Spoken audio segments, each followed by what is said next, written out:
How are you doing, Kevin and Doc? We're doing great. We're Yeah, doing great. it's a good morning. Yeah, I hope you're doing well.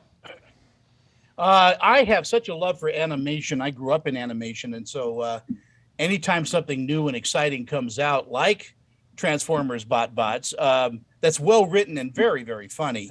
Oh, thank Um, you. I'm always at the. My aunt was June Foray, the voice actress. So, Oh, Oh, that's uh, awesome. and this is so well done, and yet uh, it's for kids, but it's for adults who are kids. Well, that's exactly right. I mean, it's geared towards kids, but we definitely wanted it to be a co-viewing experience. I mean, we're both dads and we've watched a lot of TV with our kids, and that when you can find a show that's a co-viewing show where you can sit and enjoy it as much as the kids are and then talk about it afterwards, it's a bonding moment, and that's what we wanted our show to be for our audience.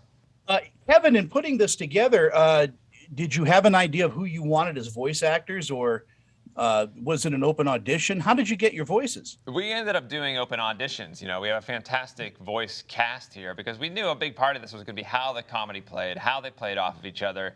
We're talking about robot hamburgers. We're talking about robot donuts, right? This is a strange group of characters, and we needed to find the kind of people that could really bring that to life without going into something that was a little too cutesy or a little too, preschool. This is more of a sitcom, meets the Transformers world. So we got to find somebody, we got to find a crew of actors with great comic timing, with great ability to play off of each other. They could make, if we could find a way to make them laugh at our own words that we wrote, then we knew we were in good shape.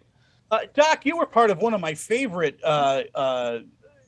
animated sitcoms, Napoleon Dynamite. You worked with Jared Hess and the crew there. Yeah, I was a producer on the original indie film and a co-producer on the animated series. Yeah.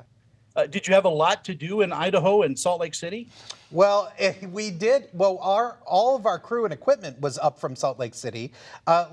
In terms of, well, they had, I guess, pioneer days while we were filming in Idaho. So a whole fair came to town, and there was also a 4-H competition. Yeah, there was a lot to do in Cache Valley, actually. And the animated series was such a well-defined series too. It just kept to the core of Napoleon Dynamite.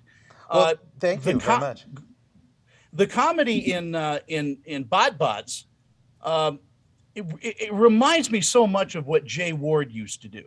Oh, well, that's a big compliment. Yes, Thank you. Thank you. There's those wonderful jokes that just the parents are going to get, and when the kids go back years later to show their kids, they'll start getting those jokes and see it on a whole different level. So your writing is so good.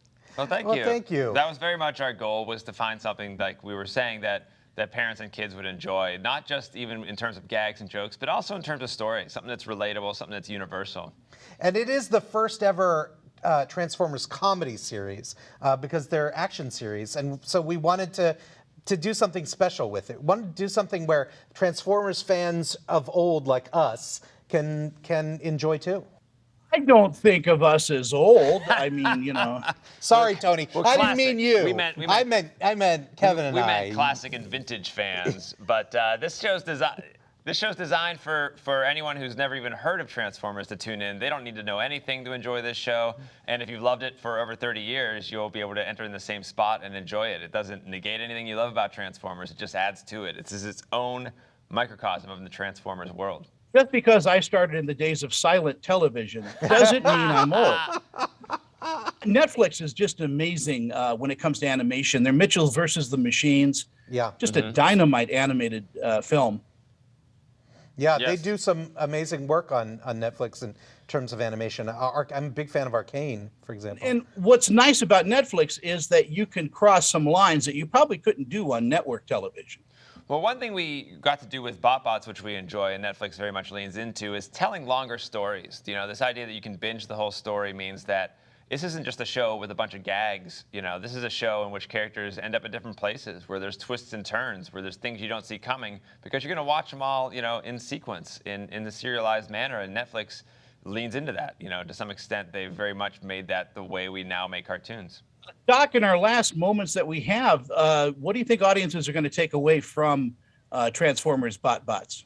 Well, my personal hope is that they take away this sense of finding fun wherever you go. Because the BotBots look at everything with fresh eyes. They have almost a childlike excitement. They can see an escalator and think this could be a water slide. They can see a popcorn machine and think this can be a ball pit. Let's go, as we go through life, let's try to find the fun everywhere that we go. Try to find the fun. That's I'll have the T-shirts made up for Okay. that.